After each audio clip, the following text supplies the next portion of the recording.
un honor poder estar acompañando los clásicos Juegos de Marines. Eh, y con un tema que en realidad, sí, como bien mencionaba Manuel, clásicamente no se tocaba mucho en la formación de los pediatras, ¿no? Y en el instituto, en cierta medida, estamos acostumbrados a que si el paciente se golpeó, se cayó, lo atropellaron, todo lo tiene que ver el cirujano, ¿no?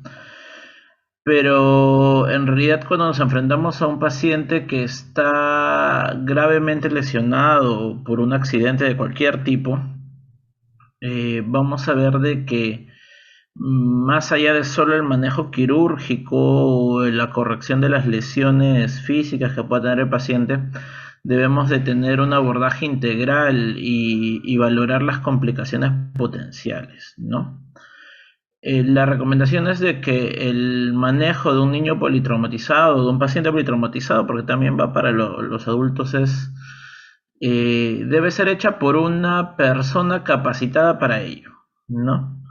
No es que sea tributario o exclusivo de una especialidad, pero sí sea quien fuese, sea quien fuera el que vaya a manejar o guiar o liderar el equipo, porque al final ese es un manejo multidisciplinario. El que vaya a liderar este equipo multidisciplinario debe de conocer todas las características y todas las complicaciones potenciales que pueden darse en un paciente que ha sufrido un accidente, sobre todo en aquellos accidentes de alto impacto. Y apoyando lo que decía Manuel, claro, en el instituto estamos acostumbrados a que lo vea el cirujano, pero sí es cierto de que aquellos que vayan a ir a trabajar a periferia o que vayan a ir a trabajar a provincias, probablemente se enfrenten a que ellos van a tener que asumir este tipo de pacientes, porque o no hay cirujano pediatra, o el cirujano de adultos no sabe cómo manejar a un niño, le da miedo, porque algunos especialistas de adultos no profundizan mucho en cómo manejar las diferencias que hay de manejo en el niño y o les van a dar el liderazgo para manejarlo o les van a estar consultando bastante. Entonces hay que tener una noción de cómo se abordan este tipo de pacientes. Muy bien, entonces, ¿cuál es la definición de politrauma? Eso es lo que tenemos que entender primero. Vamos a hablar de politrauma cuando se han lesionado dos o más órganos, ¿no? Es decir, tengo un trauma abdominal con lesión de vaso y tengo una fractura, ¿no? O hay una lesión, por lo menos una lesión que pone en peligro la vida del paciente. Digamos, puede ser un paciente que fue atropellado y lo único que tiene es una fractura de pelvis, pero esta fractura de pelvis es inestable y está con sangrado activo. Eso lo convierte en un politraumatizado, ¿no? ¿Y por qué? Porque si bien, claro, es la lesión evidente, voy a tener que ir a buscar otras lesiones menores que pudieran haber, ¿no? La importancia del reconocer y manejar el politraumatizado va a ser porque clásicamente se describen tres picos de mortalidad asociadas a los accidentes, ¿no? Existe un primer pico que es el que se va a dar en los primeros minutos y en la primera hora de dado el accidente, que son muertes inmediatas, son muertes producidas por el mismo efecto del evento y en realidad es poco lo que podemos hacer sobre esos pacientes, ¿no? No es mucho lo que se va a poder corregir en el prehospitalario que pudiera ayudarlos. Igual hay protocolos de prehospitalario, hay todo un manejo de lo que es la atención del trauma prehospitalario. Pero también acá tenemos que darle un bastante enfoque a prevención. Y es ahí donde, digamos, para nosotros los pediatras es importante conocer sobre las sillas de los niños en los autos, de qué edad a qué edad va de una posición, hasta qué edad tengo que usarla en otra posición, hasta qué edad o hasta qué peso debo de tener al niño en una silla especial y cómo esta debe ser fijada. Todos esos son datos que eventualmente tenemos que ir compartiendo con los padres para que ellos tomen las precauciones adecuadas. En nuestro país no hay una cultura y tampoco no hay una exigencia, ¿no? En otros países, digamos, es exigencia que si un niño viaja en un auto tiene que tener su silla especial adecuada para que lo sujete bien, ¿no? Y si es que no la tiene es tributario de una multa, ¿no? Entonces eso lamentablemente no tenemos estas exigencias en nuestro país. pero igual como pediatras debemos conocerlas y ir recomendando, ¿no? Hay distintas marcas, de por sí en los lactantes, en los niños pequeños la silla va volteada mirando hacia atrás, con el niño mirando hacia atrás y esto luego se invierte a medida que el niño va creciendo, ¿no? El segundo pico de mortalidad se va a dar en las primeras horas, de 1 a 5 horas de que se ha dado el accidente y es donde justamente lo que vamos a hablar ahora cobra más relevancia. No son las lesiones graves, las lesiones de riesgo inminente y su manejo las que van a ayudar a que se pueda atender a estos pacientes, ¿no?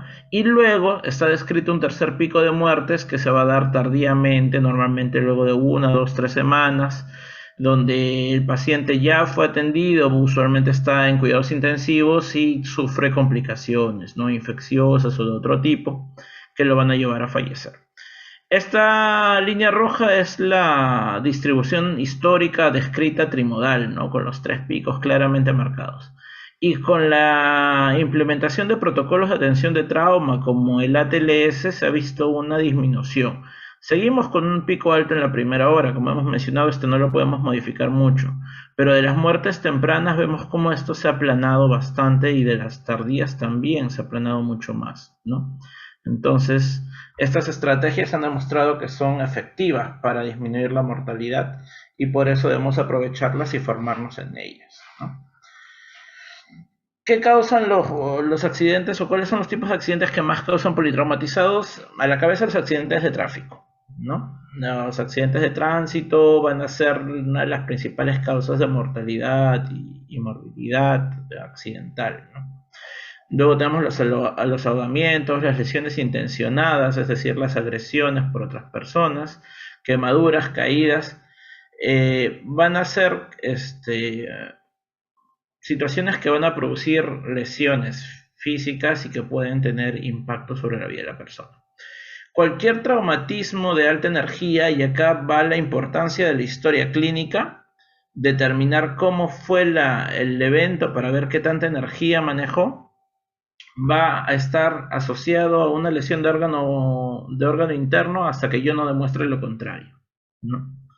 Es decir, si yo tengo un paciente que digamos fue un pasajero dentro de un vehículo que atropelló a alta velocidad, así yo tenga a la persona o al niño que aparentemente no tenga ninguna lesión, que esté respirando y todo, yo a ese paciente lo manejo como un politraumatizado hasta que descarte todas las lesiones, sobre todo las principales o las más graves que puedan afectar la vida, ¿no? Vamos a ver más adelante.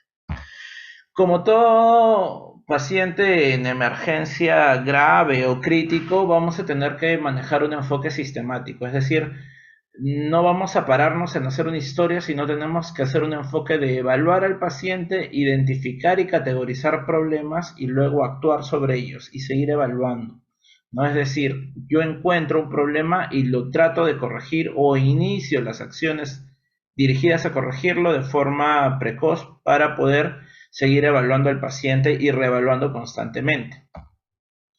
Y entre las cosas que vamos a tener que vigilar, una de las principales complicaciones y que está justamente asociada a mayor mortalidad es el desarrollo de la coagulopatía asociada al trauma, ¿no?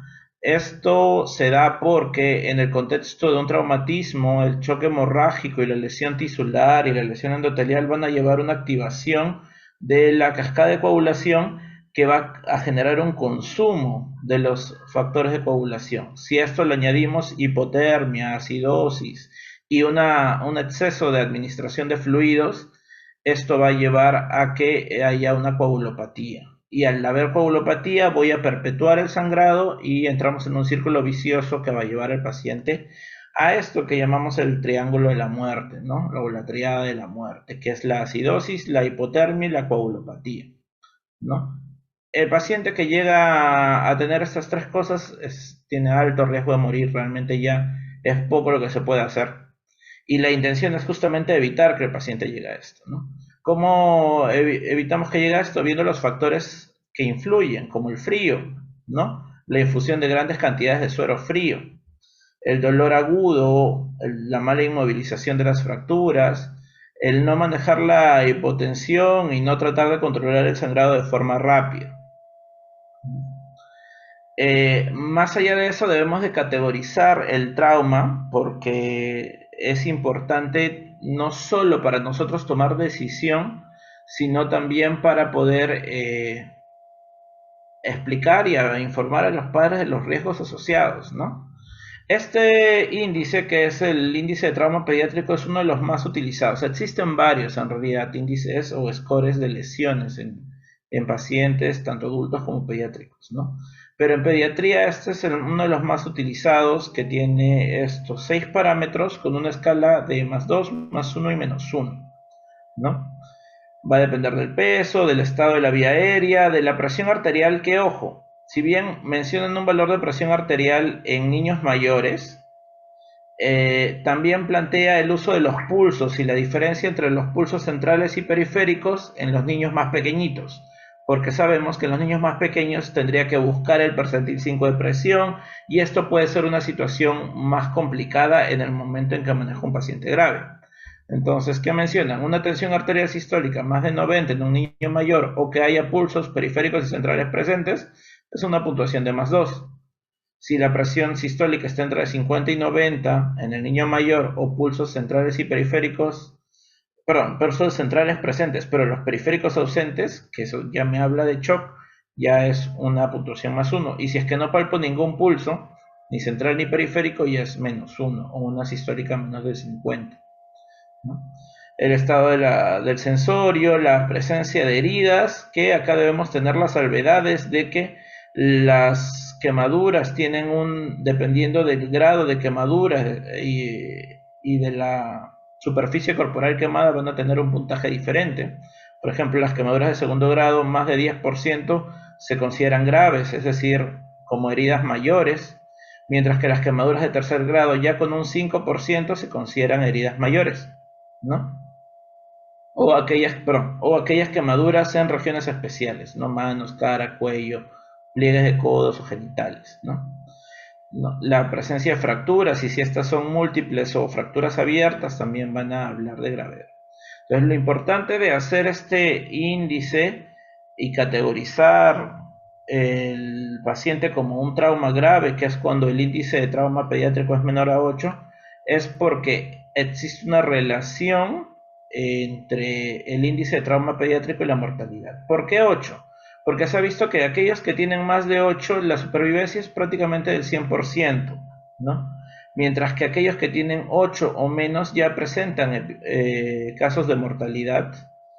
Menos de 8, una mortalidad del 10%, y si es menos de 0, una mortalidad del 70%, ¿no? Entonces, yo, si tengo un paciente cuyo ITP es de 8 o menos, yo sé que es un trauma grave, ese niño está en riesgo de morirse y debo de llevarlo a un centro terciario o al área donde de forma más adecuada puedan manejar sus lesiones, ¿no? Como todo paciente pediátrico y como todo en pediatría, debemos empezar con el triángulo de evaluación pediátrica, ¿no?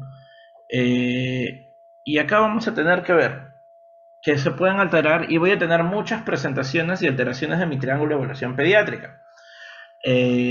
Vamos, para hacer esto no solo un monólogo, digamos, si yo tengo un paciente que sufrió un atropello con impacto sobre el abdomen y estoy sospechando una hemorragia interna, pregunta abierta, el que quiera, ¿qué cosa voy a encontrar alterado en su triángulo de evaluación pediátrica? Aspecto y circulación, doctor.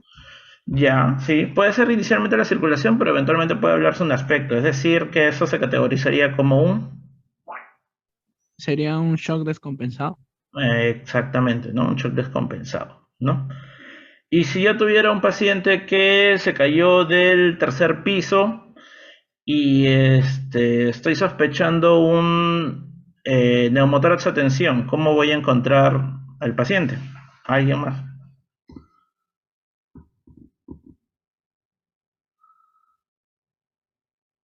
Aspecto y respiración, doctor. Ya, ¿por qué aspecto y respiración? ¿O solo aspecto y respiración, mejor dicho? No, también circulación, porque puede haber Ah, cianosis, ¿no? claro, ¿no? Entonces el neumotorax de tensión puede llevar a compromiso hemodinámico, entonces va a llevar una falla cardiopulmonar, ¿no? Entonces, como ven, puede ser cualquiera en realidad, pero definitivamente en un paciente politraumatizado voy a tener mi triángulo alterado, porque así no sea una lesión de riesgo inminente como las que he mencionado ahora, como podría ser una hemorragia interna abdominal o una neumotorax de tensión. Por lo menos sabemos que el trauma va a generar dolor en el niño, ¿no? Y al generar dolor va a su aspecto estar alterado, ¿no? Entonces, siempre en un paciente politraumatizado vamos a tener alterado algo del triángulo de evaluación pediátrica y claro, debo tener mi evaluación inicial del aspecto fisiopatológico para poder yo tener una orientación de dónde podría estar el problema principal. Sé que puede estar alterado todo, puede estar en fracaso cardiopulmonar por cualquier causa, pero puede en un primer momento orientarme a dónde está el principal problema, ¿no? Una vez que yo he hecho mi triángulo de evaluación pediátrica, ya me di cuenta que es un paciente que está delicado, que está grave, pasaré a mi evaluación primaria, ¿no? Siempre recordando que cuando evalúe, identificaré problemas y actuaré, ¿no? Y la evaluación primaria la manejamos con el clásico ABCDE, ¿no? Ok, entonces, la evaluación primaria en el paciente politraumatizado tiene un objetivo principal, que va a ser el identificar las lesiones de riesgo inminente de muerte, ¿no? En mi evaluación primaria yo voy a buscar estas lesiones, no solo es, sí, a ver vía aérea, respiración, circulación, déficit y voy a ver la exposición, pero con un objetivo de identificar estas lesiones que en cuestión de minutos podrían matar a mi paciente, ¿no? Que son el neumotórax a tensión, el neumotórax abierto, el neumotórax masivo, la contusión pulmonar, el tórax inestable, el taponamiento cardíaco, hipertensión intracraneal como las más frecuentes. ¿Podríamos añadir una fractura inestable con sangrado masivo? Sí, también, ¿no? Una fractura de pelvis inestable con sangrado masivo también puede ser una lesión de riesgo inminente de muerte. Pero justamente a eso voy. A eso va destinada mi evaluación primaria en el trauma, ¿no? Identificar estas lesiones y tratar de corregirlas. Los mecanismos de lesión van a orientar también a qué cosa puede estar dañado o qué cosa se puede haber alterado, ¿no? Si es que yo tengo a un peatón atropellado, va a depender de la velocidad con la que fue el atropello, puede que solo sean fracturas en extremidades inferiores, o si es alta velocidad y el peatón sale expulsado, puede haber trauma múltiple, lesión en cabeza, cuello, fracturas a distintos niveles, ¿no?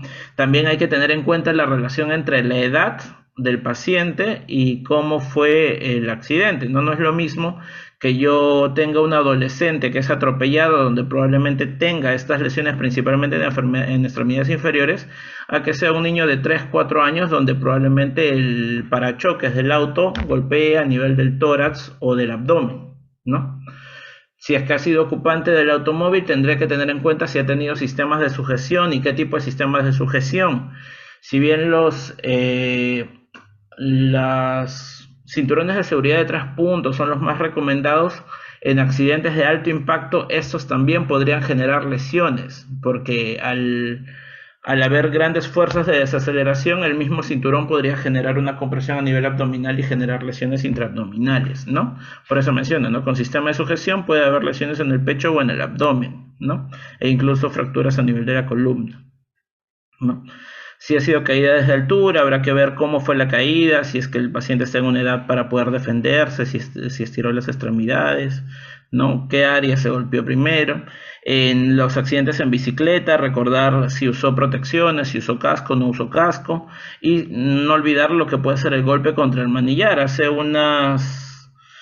En enero fue cuando estaba rotando en cirugía, justamente llegó una paciente que había sufrido un accidente en bicicleta, se había atropellado, me parece que le había cerrado una moto y ella se cayó y hubo un golpe contra el manillar del pecho y presentaba un neumopericardio, ¿no? Un neumomediastino, perdón, un neumomediastino, que era leve, lo evaluó cirugía de tórax y solo indicó que era para observarla y hacer fisioterapia respiratoria. Pero va a ese hecho, no pueden haber este tipo de lesiones. En la A A diferencia de la evaluación de un paciente por cualquier otra patología, no solo vamos a manejar la vía aérea, sino también vamos a inmovilizar la columna cervical. En todo paciente con un traumatismo de alta energía se tiene que inmovilizar la columna cervical, siempre, ¿no?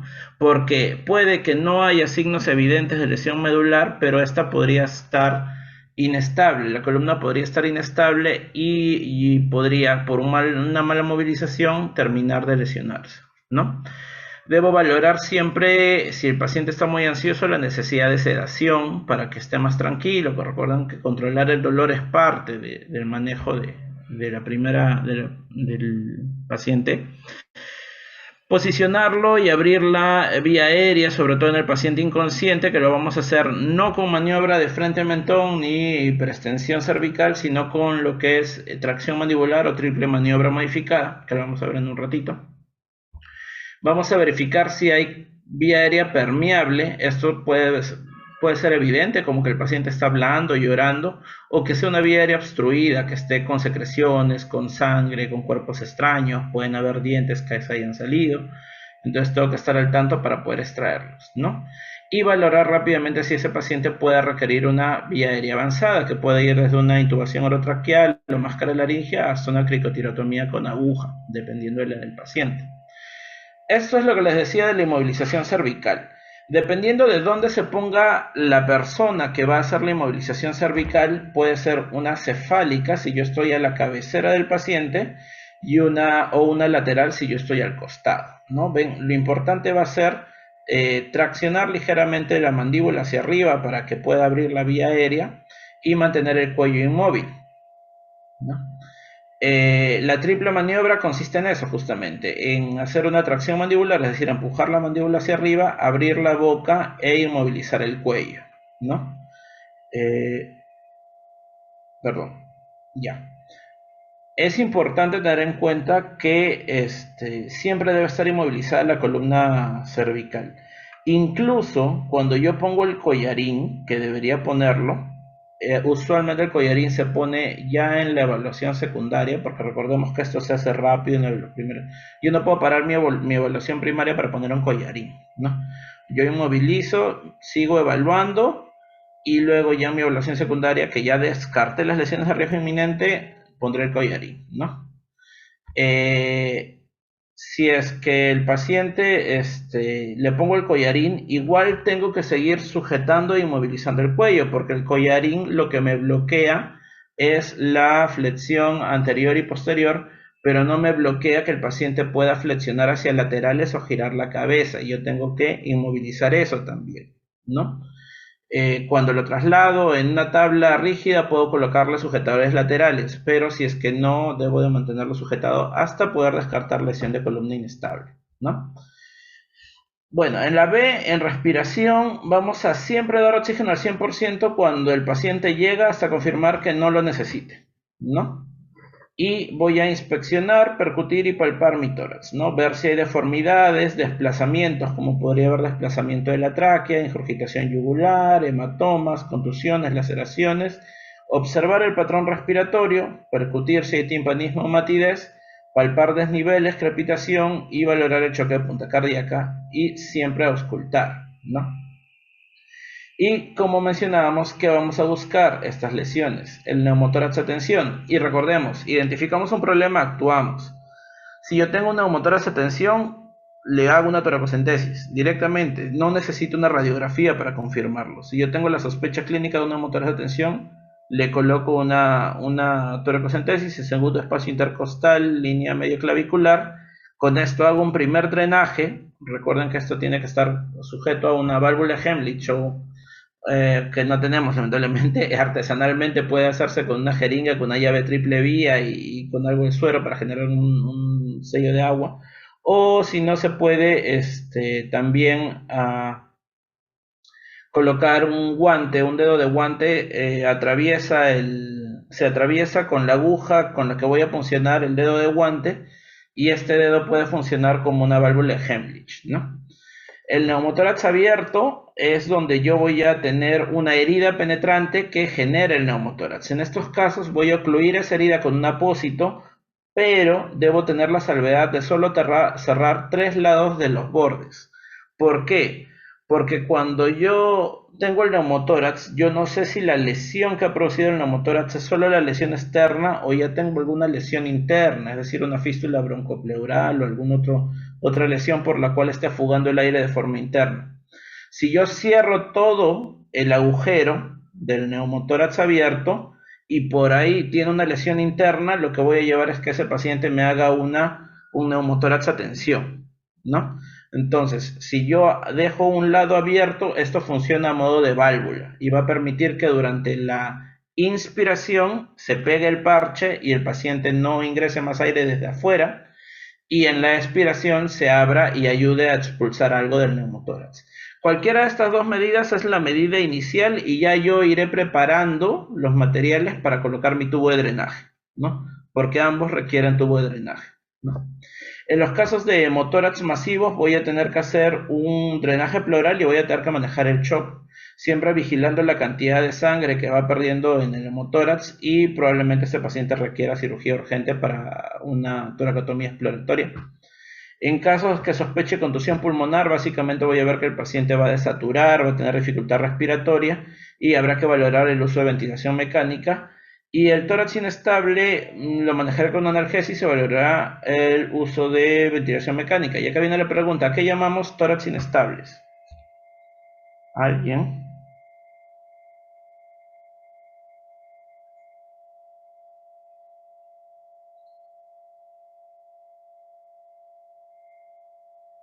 Vamos chicos, ¿alguien quién se anima a decir que es un tórax inestable? O llamo por nombre.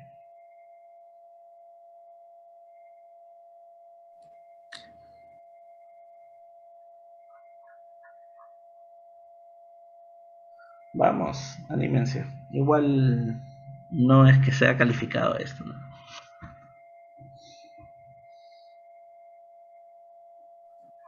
Doctor, es la fractura de más de 3 o 4 costillas, ¿no?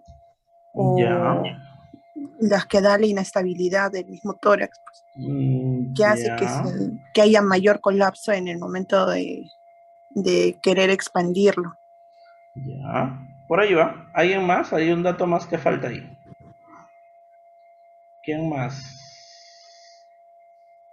Si no llamo por nombre. Doctor, buenas noches, ¿qué tal? Sí. ¿Podría ser también la asociación de movimiento respiratorio paradójico, tal vez? Tiene que ver, esa es la manifestación clínica del tórax inestable, pero ¿por qué se da? Mm, O sea, esta es la fractura múltiple en dos puntos diferentes, ¿no? O sea, de dos o más costillas, que va con un Eh, tórax flotante o bolet costal. Pero, Exactamente. Entonces, yo lo que voy a tener es eso. O sea, que se va a fracturar, como mencionaba Lizzy, 2 o más costillas sucesivas, pero en más de 2 puntos, lo que va a generar que una parte de las costillas estén volando, el bolet costal. Y va a darse clínicamente lo que mencionaba Sandra de la respiración paradójica, ¿no? El paciente va a inspirar y ese fragmento de tórax, en lugar de elevarse con el resto del tórax, se va a meter, ¿no? Entonces ahí yo lo veo. Y en esos pacientes, bueno, hay que analgesiarlos y valorar ponerles ventilador mecánico para regular la respiración, ¿no? Entonces, eso tenemos que tenerlo en cuenta. Ya, muy bien.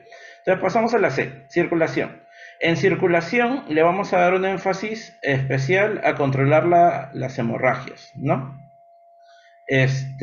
Vamos a tener que evaluar la hemodinámica del paciente con las funciones vitales, lo que ya mencionamos, pulsos centrales y periféricos, color y temperatura de piel. Y si veo hemorragias externas, debo de controlarlas principalmente con compresión directa y si son en extremidades, elevación de la extremidad. Y como recurso extremo, si es una hemorragia que no se contiene, torniquete, ¿no? Porque recuerden que el torniquete ya no es un estándar, es como que mi último recurso. Y si hay una fractura que estoy sospechando que la hemorragia esté asociada a esa fractura, debería ser inmovilizar la fractura, ¿no? Inmovilizar una fractura, recuerden que va a ayudar a controlar el dolor y a disminuir el sangrado. Debo también buscar hemorragias internas, las más frecuentes que tenemos a nivel de abdomen, a nivel de tórax y a nivel cerebral, ¿no? Y corregirlas lo antes posible. Dependiendo de lo que requieran, pueden requerir solo manejo médico o pueden requerir incluso manejo quirúrgico, ¿no? Siempre se buscan dos accesos vasculares, dos vías periféricas de máximo calibre posible. Algunas recomendaciones dicen una por encima y otra por debajo del diafragma, es decir, una en los brazos, otra en las piernas. Tengo que tener en cuenta obviamente que no voy a poner un acceso vascular donde hay una lesión abierta debajo de eso, no tiene que ser un área donde asegure de que entre la circulación sistémica. Y si no consigo un acceso vascular rápido, valorar una intraósea. Y esto también, recordar que la intraósea la tengo que poner en un hueso que no está fracturado, ¿no? Si yo tengo sospecha de que hay fractura en ese hueso, no le voy a colocar la intraósea ahí. Se debe aprovechar, y esto es ideal, lamentablemente por normativas del hospital no se puede realizar del todo, en nuestro hospital por lo menos, pero debería de ser que al momento que yo coloco la vía, en ese momento que hay retorno venoso, obtener las muestras de sangre para exámenes auxiliares, que ya vamos a ver más adelante, ¿no? Pero es importante más que nada para que los exámenes se procesen rápidamente, ¿no?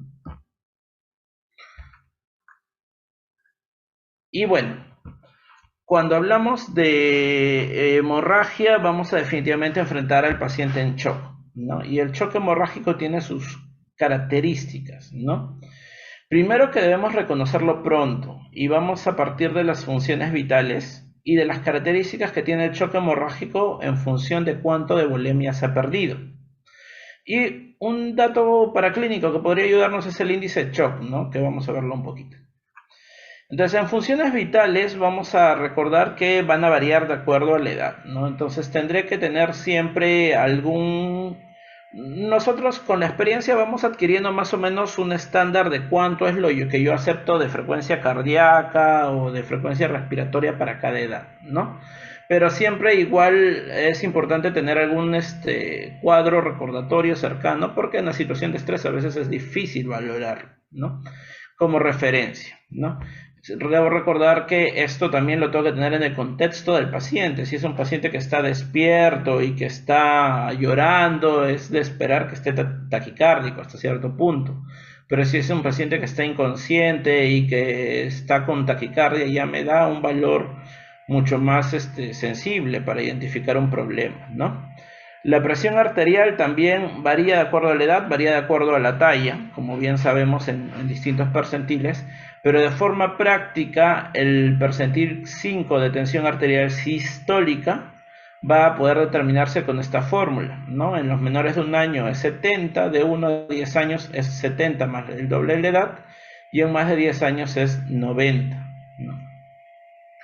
Esto es como una forma práctica para yo identificar rápidamente a aquel paciente que está hipotenso. ¿Y para qué me interesa tener en cuenta la frecuencia cardíaca y la presión arterial? Para yo estimar el grado de shock hemorrágico que presento, el grado o la clase de hemorragia que tengo, ¿no?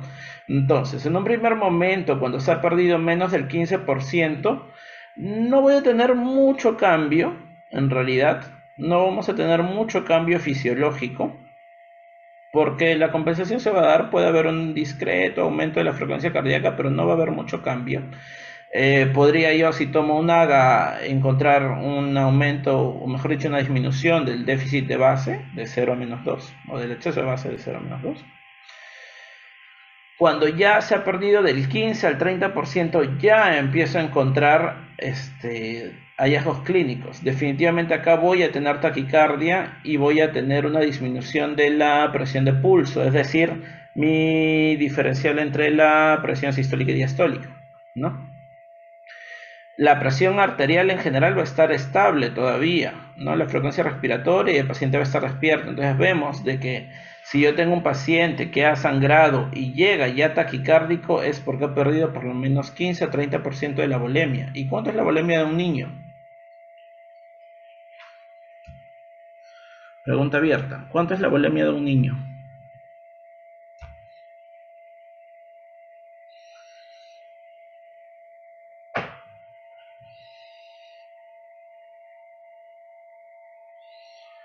Nadie se anima a responder.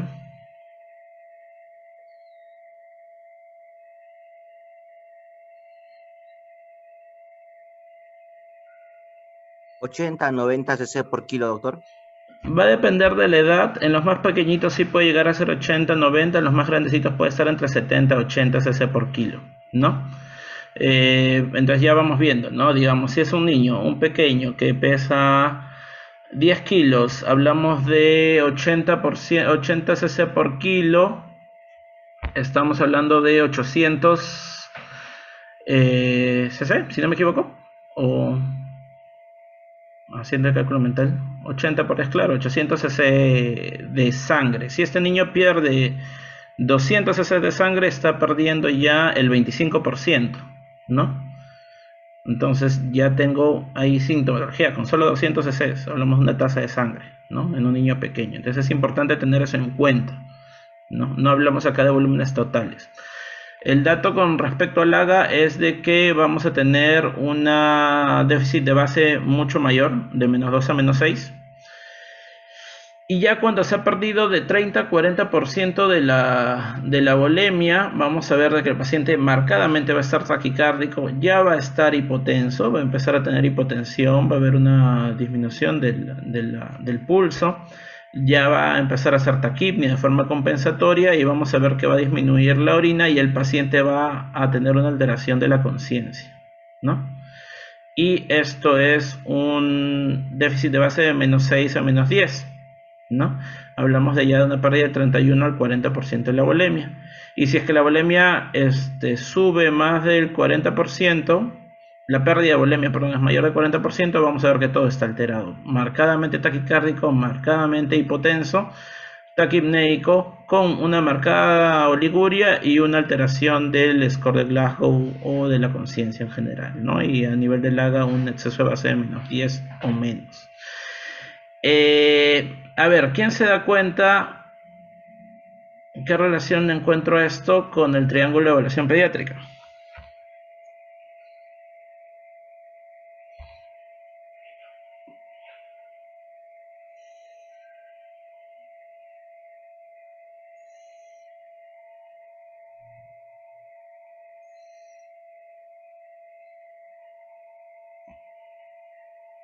¿O no hay ninguna relación? Y yo me estoy inventando cosas.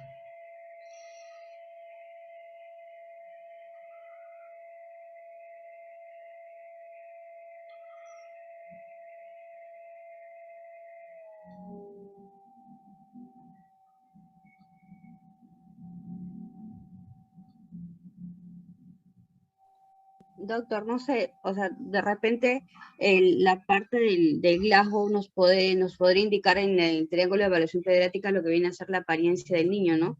Exacto. Y la respiración, lo que viene a ser el esfuerzo respiratorio.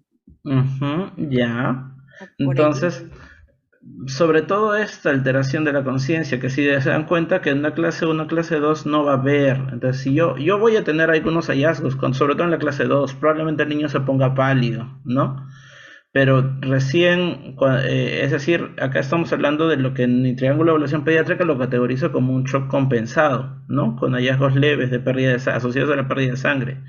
Mientras que cuando ya ha perdido más del 30% y ya se altera la conciencia, se altera mi apariencia, estoy frente a un shock descompensado, que está hipotenso y todo lo demás, estamos hablando de que ha perdido más del 30% de sangre, ¿no? Entonces, ya desde que veo al niño llegar a emergencia, puedo ir estimando o ir pensando esto, ¿no? Me llega un paciente que ha sufrido un accidente, lo veo pálido, con alteración del sensorio, yo puedo sospechar de que ha perdido por lo menos un 30% de su volemia, ¿no? Tendría que hacer toda la evaluación para valorarlo completamente, ¿no? Entonces, todo es continuo en la evaluación, ¿no? Y el índice de shock es una herramienta clínica que sirve, básicamente es la frecuencia cardíaca entre la presión arterial sistólica y ayuda a evaluar la severidad y sobre todo puede ayudarnos a evaluar la respuesta a los fluidos que vamos a administrar, ¿no? Tiene distintos valores de acuerdo a la edad. En términos generales podemos hablar de que en adultos debe estar normalmente en menos de 0,8 y en niños va a variar entre 1 a 2, ¿no? Dependiendo de la edad, ¿no? Y como les digo, esto no solo nos va a hablar de sospechar del shock, y esto ayuda a quitar un poquito ese problema que tenemos de que es distintos valores de acuerdo a la edad. Acá vamos a hacer una relación que es un poquito más estandarizada y va a permitir ver cómo responde al tratamiento, ¿no? Porque yo espero que con el manejo de mi paciente, uno, su frecuencia cardíaca, que es mi principal indicador, y el índice de shock se vayan normalizando, ¿no? Puedo categorizar la respuesta a los fluidos de distintas formas, como una respuesta total si es que se normaliza, y esto normalmente se da con sangrados menos de 20 y que no son continuos. Una respuesta parcial, que es cuando disminuye la frecuencia cardíaca y el índice de shock, pero no llega a la normalidad. Eso habla de que el sangrado ha sido más del 20%, porque acuérdense que en nuestro bolo estamos administrando 20 cc por kilo. Y una respuesta transitoria, que es cuando mejoran, se normalizan los valores después del bolo, pero posteriormente el paciente vuelve a empeorar, que eso significa de que está resangrando.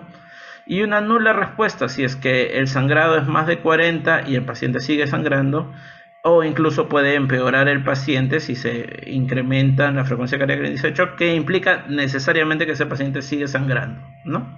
Entonces estos datos me pueden ayudar a ir valorando cómo responde a mi tratamiento. Recordamos esto, porque de acá vamos a tener que sacar ciertas cosas. El manejo del shock es importante para controlar este triángulo, pero tiene ciertas bemoles si no lo hacemos adecuadamente al paciente, sobre todo con lo que dice acá, la infusión de grandes cantidades de suero frío, ¿no? O la no contención del sangrado. Cuando yo tengo un paciente que lo categorizo como un choque hemorrágico, yo tengo que ver si voy a decidir una reanimación con fluido secuencial, que es la reanimación clásica que hacemos con cualquier paciente chocado, o me voy a ir a lo que llamamos una reanimación con control de daño hemostático.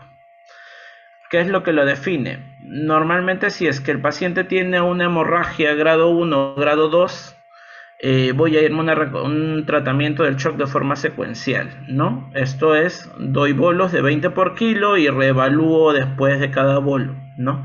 Tengo que también acá buscar si es que no hay otra causa de shock fuera del hipovolémico, ¿no? Porque puede haber un shock cardiogénico por una contusión miocárdica, puede haber un shock neurogénico por una lesión medular, o puede haber un shock obstructivo por un taponamiento cardíaco. A todo esto, en el contexto de un paciente con trauma, ¿cuándo sospecharía de que el shock es neurogénico?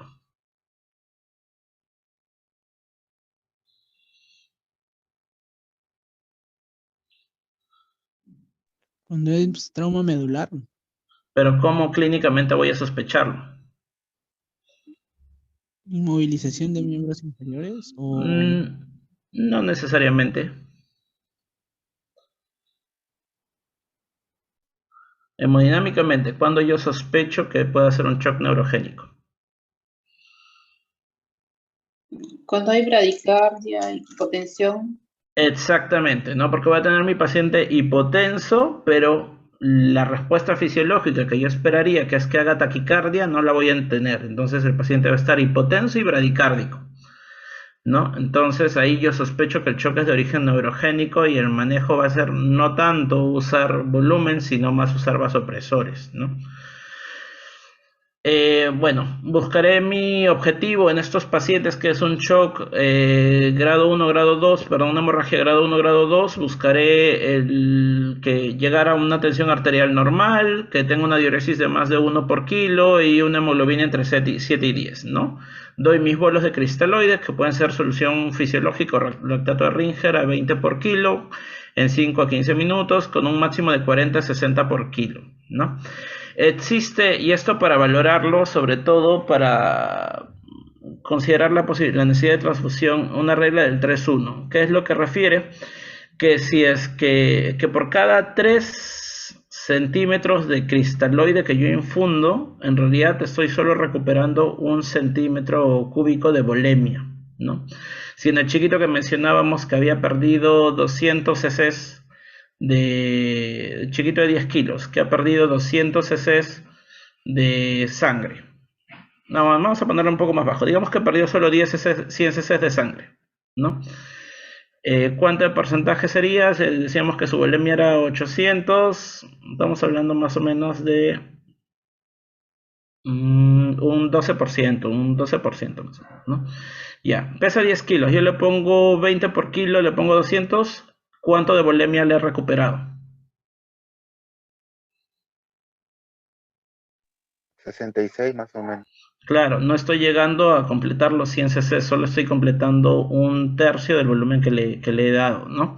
Entonces eso debo de tenerlo en cuenta, que el paciente puede requerir más líquidos para poder completar toda la volemia que ha perdido. Igual lo hago de forma secuencial y debo de ir calculando y estimando. El uso de calentadores de fluidos es lo más recomendado, o de calentar los sueros. Hay algunos sitios donde tienen microondas en la sala de emergencia y pueden calentar el suero en el microondas para disminuir la hipotermia, lo cual me va a disminuir el riesgo de que vaya a ser coagulopatía. El uso de coloides, la albúmina al 5% es lo recomendado. Los almidones de bajo peso molecular se podrían utilizar. La poligelina es controversial, en realidad. Igual son de segunda línea, ¿no? De primera línea siempre van a ser los cristaloides. Y si es que a los 40 mililitros por kilo de cristaloides no tengo una respuesta, debo valorar ya a transfundir paquete globular, ¿no? Lo recomendado es siempre de que entre los exámenes que yo le pido al ingreso a todo paciente con trauma van a estar pruebas cruzadas, o sea, tengo que mandar a cruzar paquetes. Siempre, tan pronto el paciente ingresa. No voy a esperar a identificar el shock para solicitar que se crucen los paquetes, ¿no? Si la prueba cruzada la obtengo rápido en 10 minutos, ideal, le paso el paquete globular cruzado.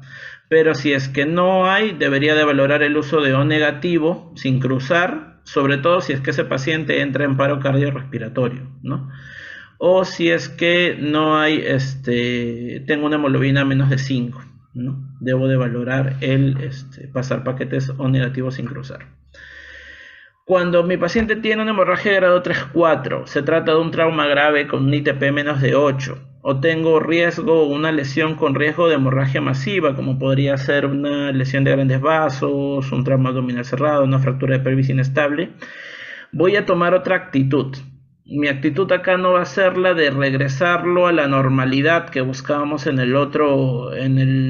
la reanimación secuencial, sino acá mi actitud es de tratar de tener lo mínimo indispensable para que el paciente perfunda. Acá el objetivo es que perfunda. Voy a limitar el uso de cristaloides. Definitivamente, por la facilidad y la rapidez que los tengo, voy a administrar un primer bolo de cristaloides, pero rápidamente voy a indicar un protocolo de transfusión de trauma, que básicamente es una relación de 1-1-1, es decir, voy a transfundir una unidad de paquete globular con una unidad de plasma, con una unidad por cada 10 kilos de plaquetas, ¿no? Recordando que en niños el paquete globular y el plasma, las unidades son de 10 por kilo, lo que debería administrar, ¿no? Se considera que si la hemoglobina, logro tener una hemoglobina rápida, es menos de 7, mi protocolo puede ser 2-1-1, es decir, 20 cc por kilo de paquete globular, 10 cc por kilo de plasma y igual una unidad por cada 10 kilos de plaquetas, ¿no? Se puede usar el ácido tranexámico, tiene más evidencia en adultos, en niños todavía es algo controversial, pero dado la situación crítica se recomienda el uso de ácido tranexámico 15 miligramos por kilo en 10 minutos y luego una infusión de 2 miligramos por kilo hora durante 8 horas o antes, si es que el sangrado para. Es lo primero que ocurra, o acaban las 8 horas o para el sangrado. Y en estos pacientes se debe valorar la cirugía de control de daños, ¿no?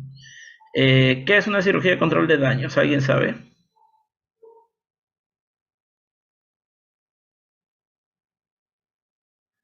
¿O alguien se acuerda de la universidad del pregrado?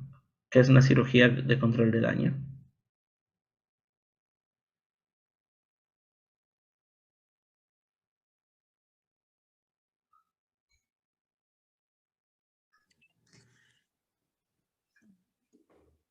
Doctor, es una cirugía que se hace o sea, en etapas, por así decirlo, ¿Cómo así? ¿no? En la cual primero, digamos, en la primera aperturan, controlan hemorragia, si es que hay por decir, si es que hay hígado traumatizado, ruptura de hígado, colocan algunos packing, ¿no?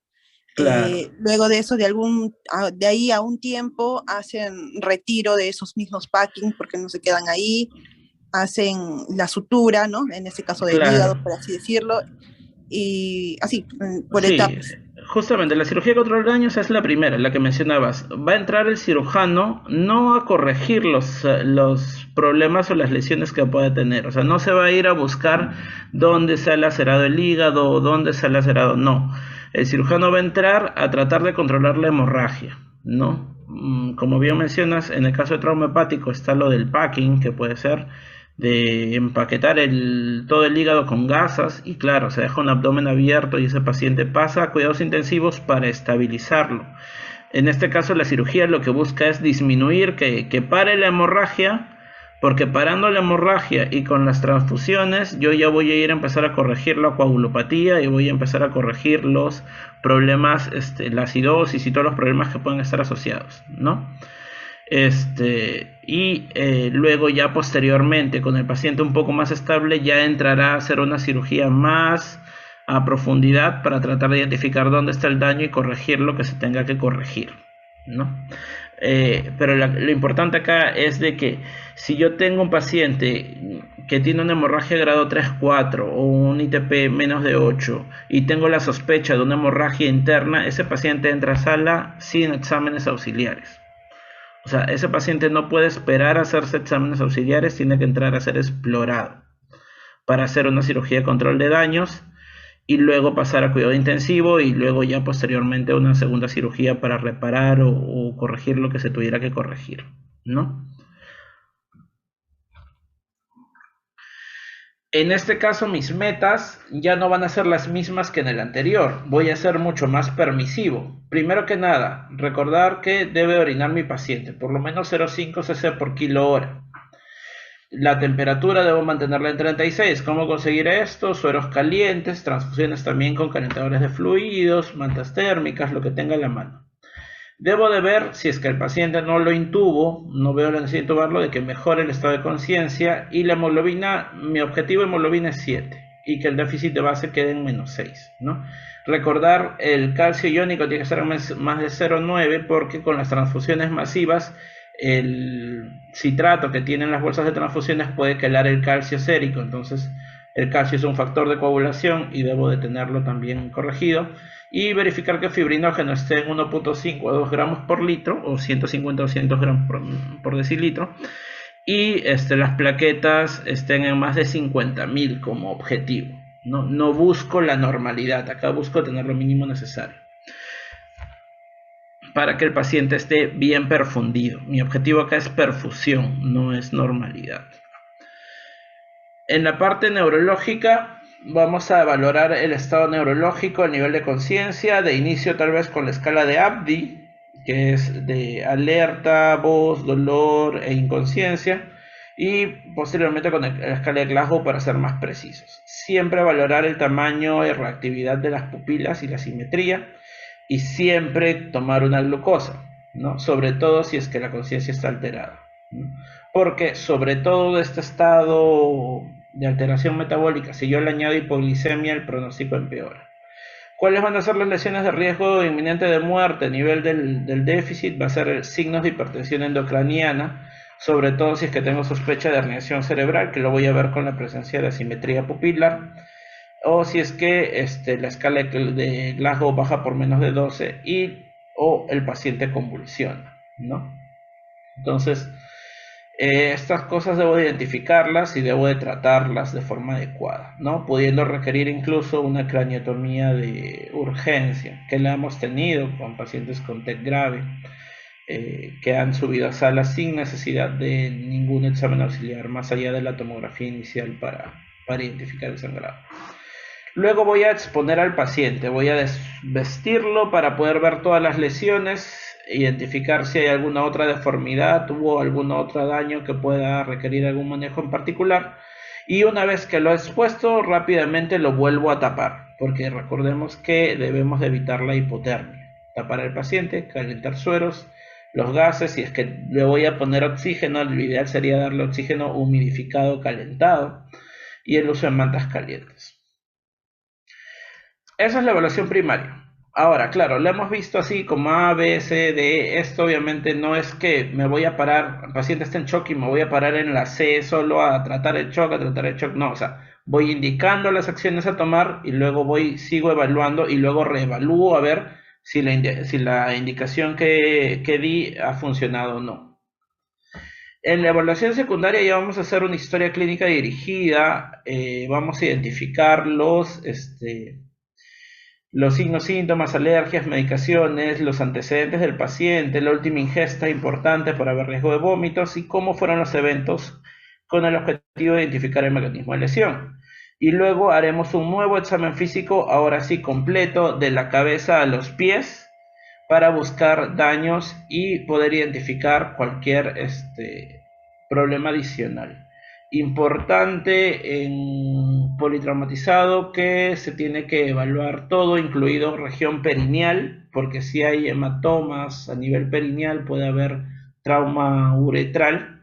Se sugiere también que en todo politraumatizado, si es que no hay sospecha de trauma uretral, le coloque una sonda Foley para monitorizar la diuresis y debo realizar un tacto rectal. ¿Alguien tiene alguna idea por qué?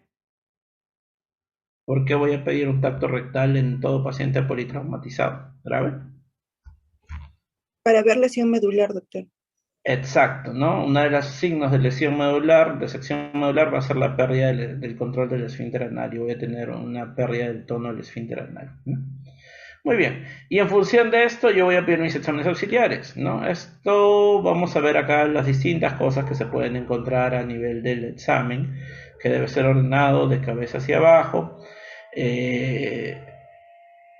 Y algo interesante, que esto es de un curso del Hospital San Juan de Dios, que ellos planteaban usar este cuadro para lo que es la evaluación secundaria, ¿no? Donde yo voy a ir evaluando, voy a ir identificando los problemas que hay en cada área y de acuerdo a los problemas o los hallazgos yo voy planteando acá mi plan, ¿no? Es decir, si digamos, evalúo cabeza y veo que tiene un hematoma en la cabeza, voy a plantear acá que tengo que hacer una tomografía de la cabeza y que lo vea el neurocirujano, ¿no? Si es que evalúo lo que decíamos, ¿no? Evalúo pelvis periné y veo que tiene un hematoma a nivel perineal, sospecho que va a haber un trauma uretral, tendré que hacer una interconsulta a urología para que le hagan una talla vesical, ¿no? Y así, de acuerdo a lo que voy encontrando, voy a ir planteando mi plan de trabajo y lo que voy a ordenar, tanto en procedimientos como en exploraciones complementarias, acciones auxiliares y las consultas que voy a pedir, ¿no?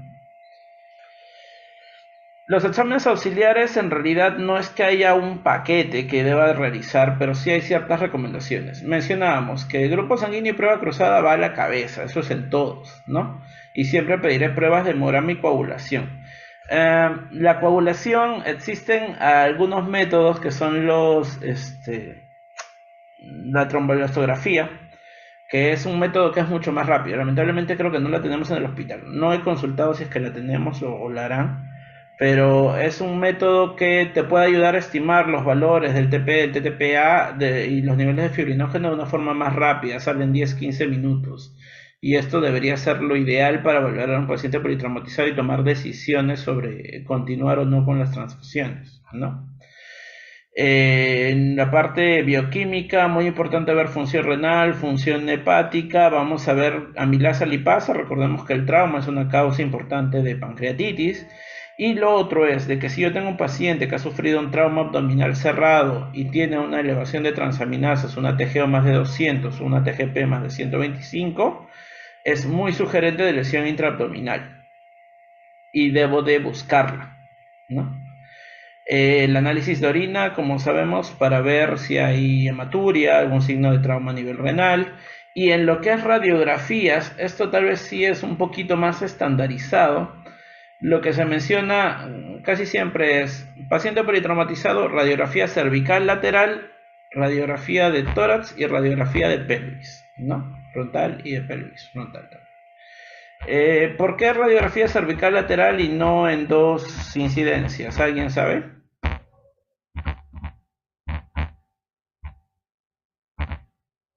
Evitar movilizarlo, doctor. Cuidar la vía aérea, ¿no? Ya, ¿algo más? que tenga que ver con la técnica de la radiografía, con la misma radiografía. Doctor, ¿puede haber lesión medular en una radiografía más detectable cuando lo enfocamos lateralmente, pero en una cervical, en una radiografía normal no se puede ver eso? Claro, en la radiografía frontal en realidad no necesariamente voy a ver alteraciones, me interesa más el lateral porque ahí voy a ver los ejes, son 4 ejes que tengo que observar, ¿no? Del anterior al cuerpo vertebral, el posterior a los cuerpos vertebrales, las apófisis espinosas es otro y también las apófisis transversas forman un cuarto eje, ¿no? Que todos tienen que estar alineados. Pero lo importante es también valorar la articulación la odontoatlantoidea, y esta la voy a poder valorar mejor en radiografía lateral. Para poder valorarla en radiografía frontal yo tendría que hacer una proyección donde el paciente abra la boca para poder ver el odontoides, lo cual en un paciente politraumatizado es muy difícil. Entonces en realidad no es rentable tomar una radiografía frontal de cuello, más me interesa la lateral, ¿no? Ahora, esto es como que el estándar, como que lo mínimo que deberíamos pedir, ¿no? Igual existe el concepto de lesión medular sin alteración radiológica a nivel de la radiografía, ¿no? Entonces, el hecho de que tenga una radiografía normal no me descarta que pueda haber una lesión medular, y tendría que ahí valorar mucho mi examen físico y ver cómo está, si hay algún signo sospechoso, ¿no? Igual valorar de acuerdo al mecanismo de lesión si es necesario o no pedir una tomografía de la columna, ¿no? Que lo ideal es que sea con reconstrucción. En cuanto al uso de la tomografía, bueno, hay situaciones donde sí las tenemos que pedir directamente, como podría ser un trauma craneal grave, ¿no? Ahí tengo que pedir una tomografía para poder definir, aunque incluso si no la tuviera disponible y tengo clínica de una herniación, debería de entrar a cirugía, incluso sin tomografía. Pero bueno, la ventaja es que lo tenemos disponible en nuestro hospital, ¿no?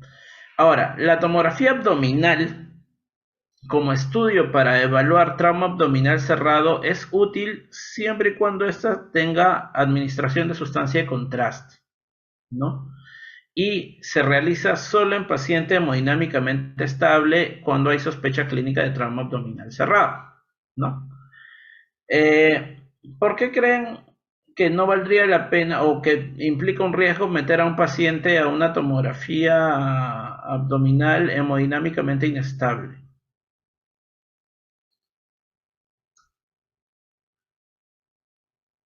¿O qué factores podrían ser perjudiciales del hecho de hacer la tomografía? Porque sabemos que la tomografía es rápida, ¿no? Pero igual ¿El contraste?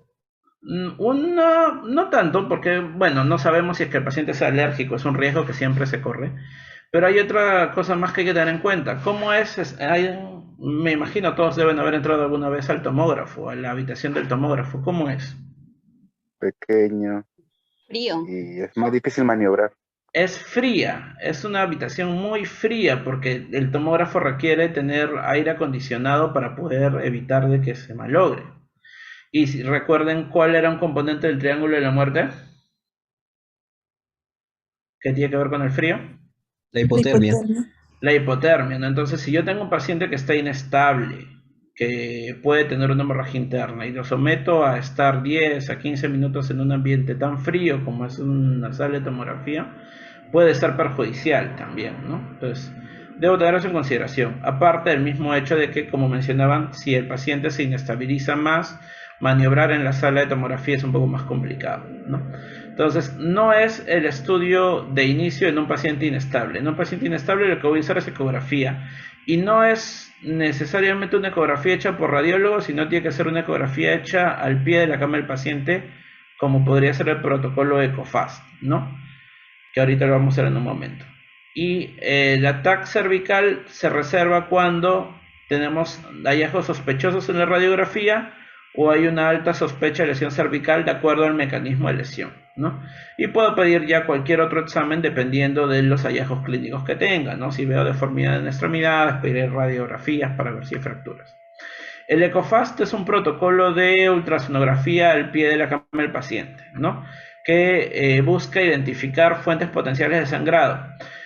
Como todo protocolo de POCUS, no busca hacer una ecografía morfológica explícitamente como la hacen los radiólogos, sino que busca responder preguntas. Entonces la pregunta en el EcoFast es: ¿hay sangrado intracavitario? Y en el protocolo tradicional se buscaba con las vistas de el hepatorrenal, el espleno-renal, para buscar sangrados perihepáticos, periesplénicos, a nivel suprapúbico con 2 vistas, longitudinal y transversal, y a nivel subcostal para ver el corazón y ver si hay hemopericardio, ¿no? Luego salió el protocolo del FAST extendido, donde aparte de los vistas clásicas del EcoFast, yo voy a usar una ecografía pulmonar para identificar neumotórax, ¿no? Entonces, esto se puede hacer en cuestión de minutos al costado del paciente y te puede dar información como para tomar decisiones, ¿no? 2 a 3 minutos debería durar la evaluación. Sí requiere cierto entrenamiento para poder realizarlo en este tiempo, ¿no? Y recordemos que cualquier cosa que yo evalúe, si identifico un problema, debo actuar sobre él. No me debo de quedar, mira, el paciente está con una fractura en la pierna, ya, pero debo de ver, de inmovilizarla o de solicitar la radiografía, debo actuar, no debo quedarme esperando, ¿no? Acá está el protocolo del CEUP, de la Sociedad Española de Urgencias Pediátricas, que es básicamente lo que hemos hablado, pero lo ponía para que vean que todo lo que hemos hablado de evaluación primaria, ABCD, se debe realizar en 5 minutos, ¿no?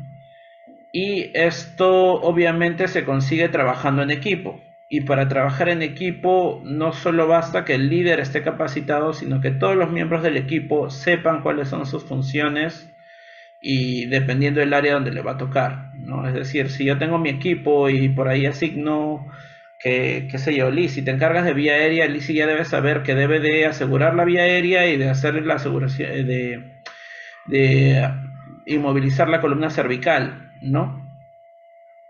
O debe estar en la capacidad de intubar de ser necesario, ¿no? Entonces se distribuyen los trabajos para esto avanzarlo de forma ordenada y de forma detallada, ¿no? Y el líder es el que dirige y está al tanto de todo esto, ¿no? Del minuto 5 al minuto 10 es donde hago mi evaluación secundaria y ya después del minuto 10 básicamente es reevaluaciones y reintervenciones de acuerdo a lo que voy encontrando. Muy bien, chicos, segunda pregunta.